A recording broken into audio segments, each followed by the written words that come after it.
Hello all you lovely people. Hail to thee, blithe spirits, fellow time travellers. It's great to have you with me. I wouldn't want to travel through time and space alone, and the knowledge that hundreds of thousands of people are out there travelling in the same direction, interested in the same stories and open to comprehending and contemplating lessons from history. That in itself is an inspiration, and it uplifts me. I'm sure it uplifts all of us together. I'm happy to say that the figure for the number of people subscribing to the YouTube channel now starts with a 2 instead of a 1. We've broken through the 200,000 barrier, which is very satisfying for Paul and I. But of course, it's about every single individual. If there was only one other person out there listening, I think Paul and I would keep doing this, because it matters. It matters to have these conversations. And I genuinely think of it as a conversation. I know that as I'm speaking, while I can't hear you, I know that you're saying things to the screen and having thoughts out loud. So it is a conversation in some of the ways that matter.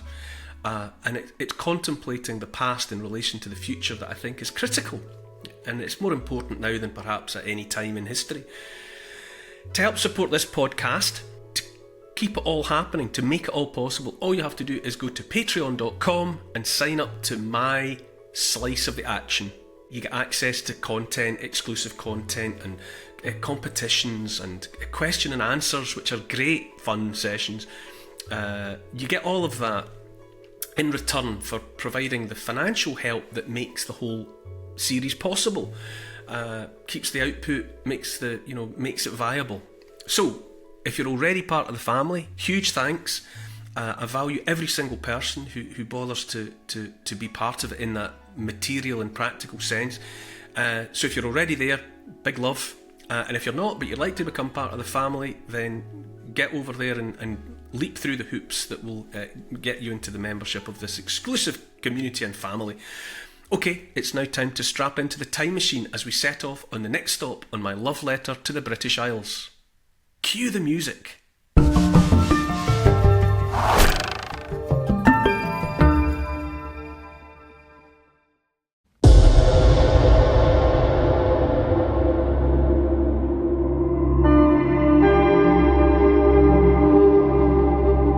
They will go there for the absolutely cast iron or 24 karat gold reason that these places are lovely and they deserve to be visited. In this episode, we're putting on our best, our very best, our Sunday best, and strolling along the stylish promenade in the Nice of the North. A naturally striking location with the North Sea to the front and the wild Yorkshire moors behind. On its cliffs, an Iron Age fort was built. The Vikings later took a fancy to the place, and in the 13th century, Henry III fortified it. But it was the Victorians who ultimately added the grandeur and the glamour. Attracted by the restorative spa waters, it becomes England's first seaside town, with a beautifully imposing grand hotel that was built to show that Scarborough meant business. I'm stepping out across Britain to discover 100 remarkable places that have shaped you, me, and the whole world. I'm Neil Oliver, and this is my love letter to the British Isles.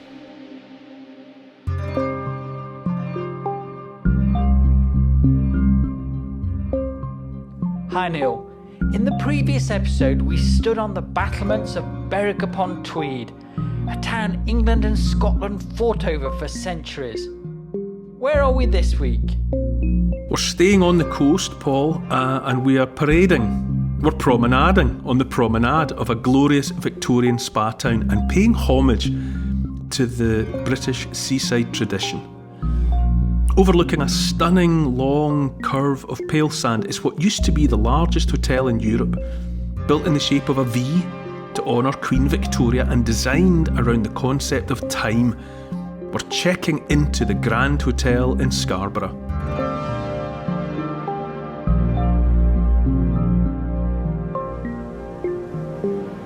The location, Paul, for this little sliver of the love letter to the British Isles is the Grand Hotel in Scarborough. I think Scarborough is undoubtedly, as is the case with all the traditional British seaside resorts, with the advent of cheap flights to the Med in the 70s, and then the real surge in popularity in that in the 80s and 90s, all these seaside towns fell on hardship.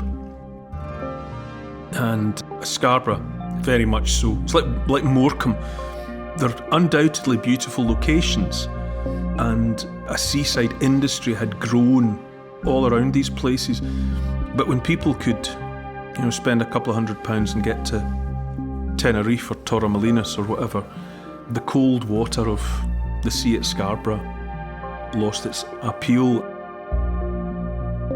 because of the collapse of the seaside tourist industry. You had unemployment, and so you had people that the incomes were very low.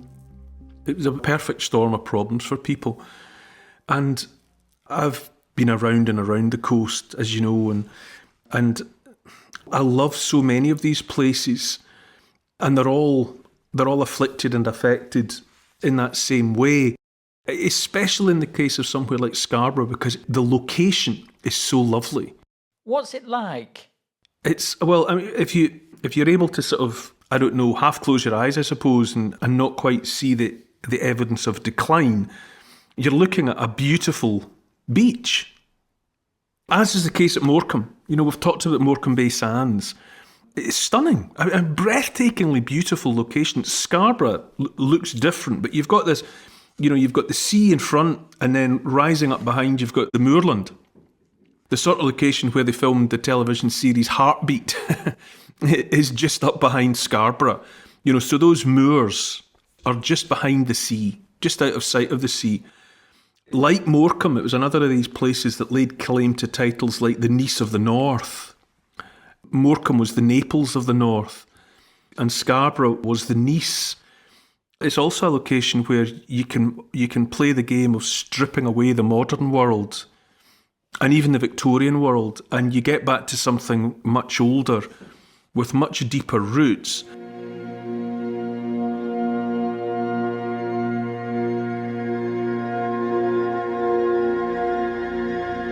There's a castle that sits up in the cliffs today, and the castle that's there actually sits upon or in the vicinity of the location of an Iron Age fort. So you've got a fortification going back to a time before the Romans. Vikings came to Scarborough.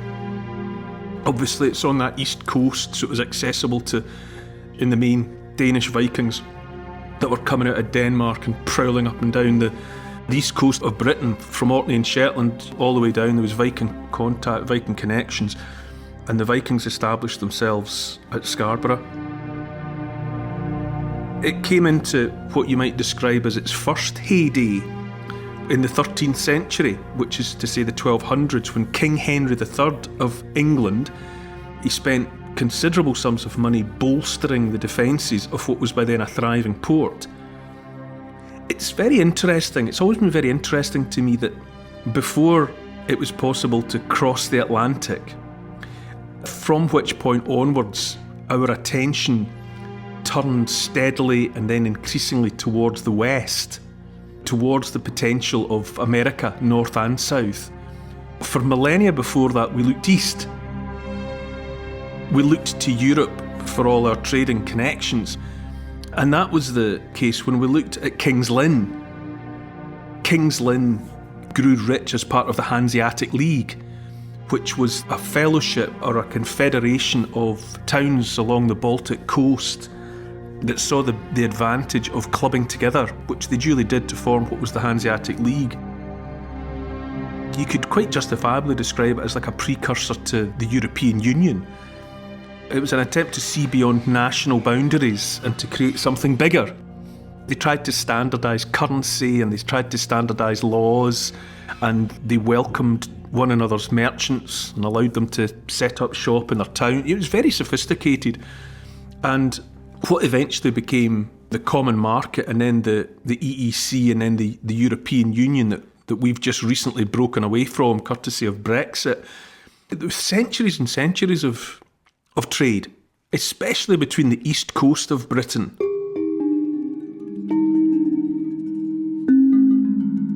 One of the first things that William Wallace did, William Wallace, Braveheart and all of that, when he had his fantastic, famous victory over Edward's troops at the Battle of Stirling Bridge, one of the first things he did was to write to the Hanseatic League and say that Scotland was open for business. And actually the letter saying so is one of the few occasions where we actually see his name. He's on a document declaring that, Scotland's open to trade with Europe.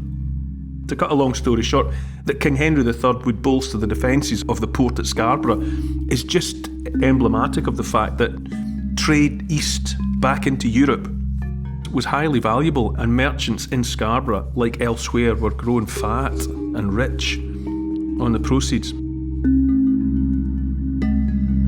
Is that why Edinburgh became the most powerful Scottish city? Because it's on the east coast? Yeah, everything was eastwards. That's what stimulated a lot of that. We tend to think of it, that the North Sea and the English Channel, as barriers, which they are, but they're also motorways. We think of them as something keeping people apart, but since time immemorial, right back to the Neolithic farmers that were coming across in their very basic craft with some seed for wheat and maybe some young cattle hog-tied in the hulls of these craft, people have been using the North Sea to get back and forth since forever. And so we shouldn't be surprised that long before Scarborough came into its own as a seaside holiday resort, it had already mattered because of trade for hundreds, if not thousands, of years. But then the Scarborough that we all think about, the Scarborough that we all think we know about, it was really in the early 17th century that began to happen on account of a local woman called Mrs. Farrow. She paid attention to the mineral waters, the mineral-rich waters that rise in the town. They're springs. And she declared, and there's some reason, she's right enough, that the water there had curative properties.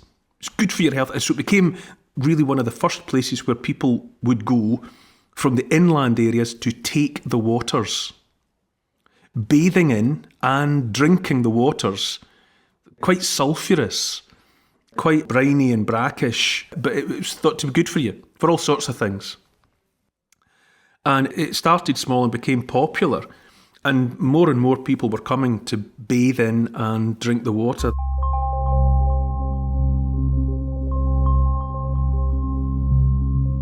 Scarborough was able to lay claim to being, it still does lay claim to having been England's first seaside town.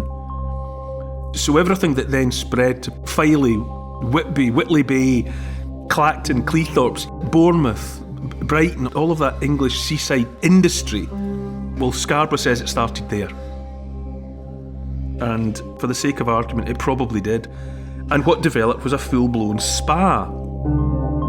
People go to spas now to get all sorts of treatments. Well, it kicked off in Scarborough, where it was all about taking advantage of the natural water that was rising there. And then in the Victorian era, it took on a grandeur.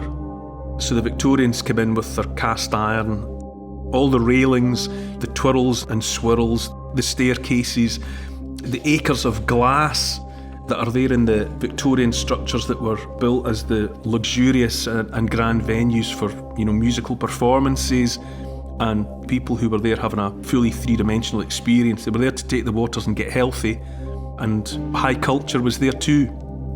Bands and orchestras and dancing and all of that grew up in these grand Victorian structures. Well, the Grand Hotel was the apogee of all of that. It was completed in 1867. It was designed by a Hull architect called Cuthbert Broderick. And believe it or believe it not, the Grand Hotel in Scarborough was the first purpose-built hotel in Europe. Elsewhere, other buildings were repurposed as hotels. Guest houses, lodging houses, whatever. But from start to finish, the Grand Hotel was built from the foundations up to be a hotel. And for a long time, it was by far and away the largest hotel in the British archipelago. In Scarborough, you'd imagine it being London or whatever, but it wasn't. The largest hotel for the longest time was the Grand Hotel in Scarborough. And even now when you go, and there's no getting away from the fact that the Grand Hotel has fallen on much harder times, but you just stand and look at it, look at the exterior, and you can see the Victorian ambition and the Victorian pride. It's all there. It's pale sandstone, pale sandy bricks, which were brought in, quarried in nearby Hunmanby. A red brick is there, providing the detailing. You wouldn't necessarily notice it from being outside and looking at it, but the Grand Hotel is built on a V-shaped footprint, and the V stands for Victoria. So looked at from above, it's a gigantic letter V, in a way that wouldn't really be replicated until the Millennium Dome, that was built 133 years after the Grand Hotel in Scarborough. It's all about time. The Millennium Dome, which we'll get to later in the love letter actually, it makes references to time. Obviously the Millennium Dome was built for the year 2000, and it has lots of nods within it to the passage of time and the passing of thousands of years. Well, the Grand Hotel in Scarborough is full of it. It's 12 stories high, the 12 stories representing the 12 months of the year. So it's big then? Oh, it's vast. It's vast. It's huge. Even now you go and look at it. Whatever big hotels you're used to looking at, wherever, the Grand Hotel is still a hotel that you could only describe as big. It's a whopper.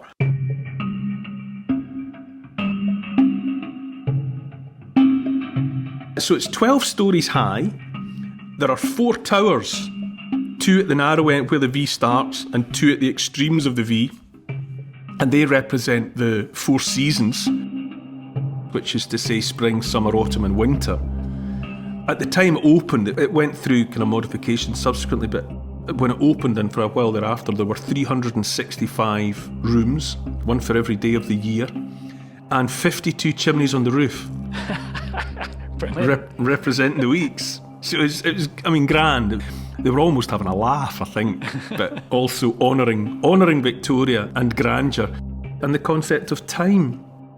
Another lovely detail is in the rooms, in the baths, in the rooms, there were 2 sets of taps.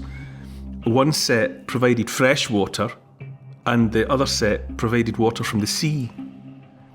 So you could do your sea bathing in your hotel room if you so wished. And it was all about showing off. I think when we talked about Morecambe Bay, we mentioned the Midland Hotel and how it was a location that attracted the most famous. Coco Chanel, Laurence Olivier, those were the sorts of people that rocked up there and put their names in the register at the Midland Hotel in Morecambe. Well, some of the same people were attracted to the Grand Hotel in Scarborough. It was one of these places, where you wouldn't have been allowed over the door in a pair of jeans or leisure wear or gym kit. No way. You had to be dressed. Right up into the 1970s, you had to look respectable to get over the door. So it had a real sense of itself. All airs and graces, I suppose you would say by now. But then, as we've already mentioned, it very suddenly really fell on hardship because of cheap package holidays. Now, I'm not knocking package holidays. When I was a student and later in my 20s, I was looking for the same cheap deals that people were always taking advantage of to get to Spain and the rest of the Med and the Greek islands and so on. But it did mean that people just weren't prepared to go and spend the money to lie on a much cooler beach. And I don't mean cool in a good way. A much cooler beach in Scarborough. Beautiful though it is, there's just no denying that if you've only got 2 weeks holiday in the year and you want to get a tan, or if you want to luxuriate in a bit of hot sunshine, chances are you'd choose somewhere other than Scarborough.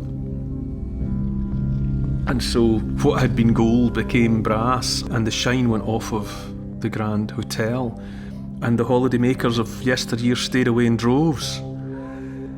For a while there was a slow motion, elegant decline.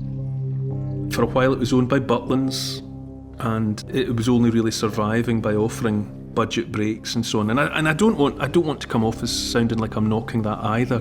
But what had been the Grand Hotel in Scarborough became somewhere that was just offering cheap accommodation. And what was happening at the Grand was happening all over. The spa and the rest of the town kind of slid, collapsing a bit like an eroded cliff. And wages for the locals, average pay in Scarborough was the lowest in the land. Of course, there was terrible unemployment and all the rest of it. But, you know, the reason it's in the love letter is that Scarborough, because of its history, because of the depth of time that's there, from the Iron Age up through the time of drawing, attracting and holding for a time the attention of the Vikings, them establishing it as a trading destination, which was continued and sustained for hundreds of years thereafter. And then the discovery of the healing waters and the building of the spa and all the grandeur of the Victorian era, culminating in the Grand Hotel. But it's all about the location.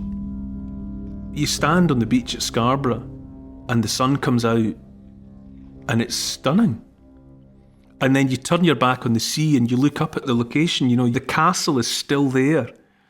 The Grand Hotel is still there. And if you kind of soft focus your eyes, you know, sort of half close them, lower your resolution, it's still beautiful. It's all still there. And with the injection of some cash, it would just come back. It would come back and re-establish itself as what it was. You know, it was one of the queens of the sea. For a while, she was the queen of the British seaside. And so she still is. She's fallen on hard times for a few decades, less than a lifetime. But Scarborough is a stunning place. It's in a stunning location in Yorkshire. And the spa is still there. You know, all that glass, all that iron. But ultimately, it's about the beach. And the beach has been stunning for thousands of years, and the beach will be stunning for thousands of years to come. This long, elegant curve of pale sand. So you'd have to say, long live the Queen. Long live Queen Scarborough.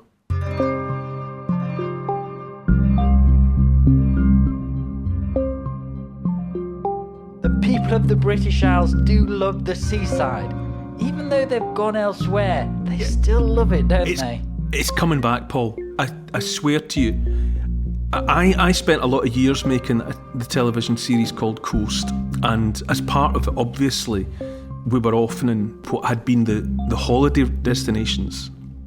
You know, the English Riviera along the south coast, and you know, there's so many places that are so close to people's hearts.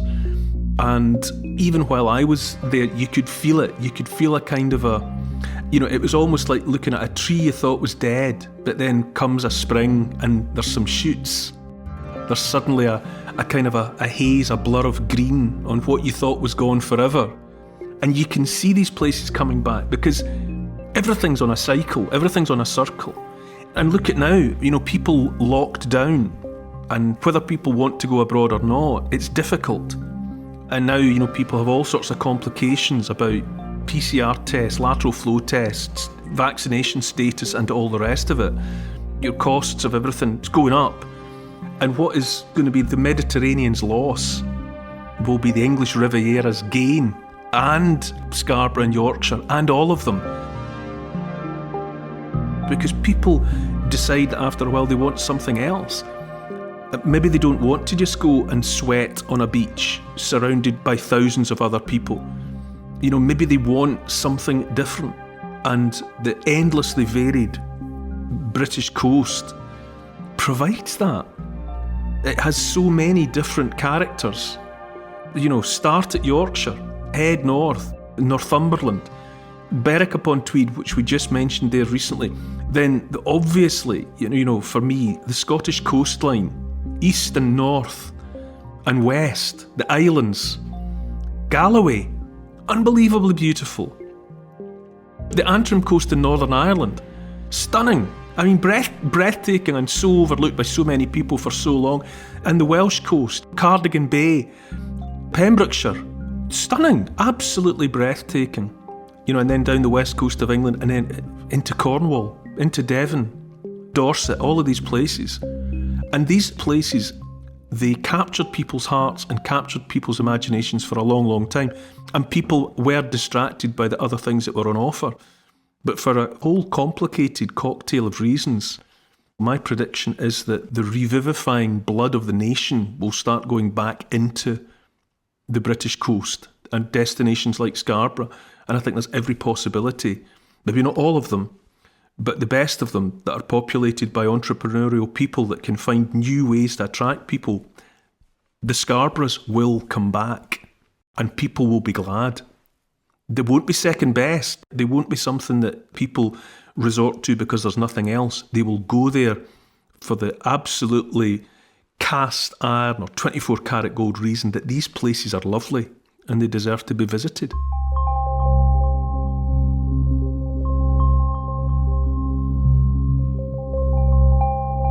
Have you ever seen the extraordinary photos of the tuna fishing at Scarborough? Yes. Yeah, absolutely. I don't know, was Ernest Hemingway not rumoured to have spent time doing big game fishing off the coast at Scarborough? Because for a while, whatever it is it the mackerel? Tuna. Is it the shoal?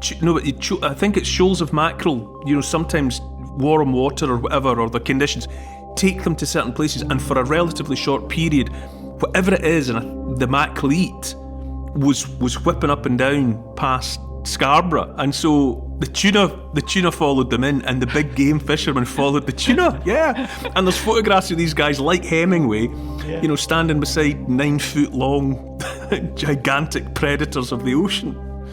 Yeah, it's just extraordinary, isn't it? It's like, if that's possible, anything's possible. Yeah, I mean, I think it was in the 20s, wasn't it? The 20s and 30s. It is, yeah. Yeah, well, like that, that's a perfect metaphor, Paul. You know, that the time brought the tuna, and it brought the grandeur. Again, you know, after the Victorian era, there was another tide, another run that brought wealth and prosperity and glamour. Maybe most of all, glamour to Scarborough and the surrounding area. Well, that tide will come again.